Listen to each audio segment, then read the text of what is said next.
முகம் பார்க்க நானும் முடியாமல் நீயும் திரை போட்டு உன்னை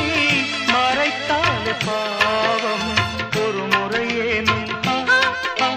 திருமுகம் காணும்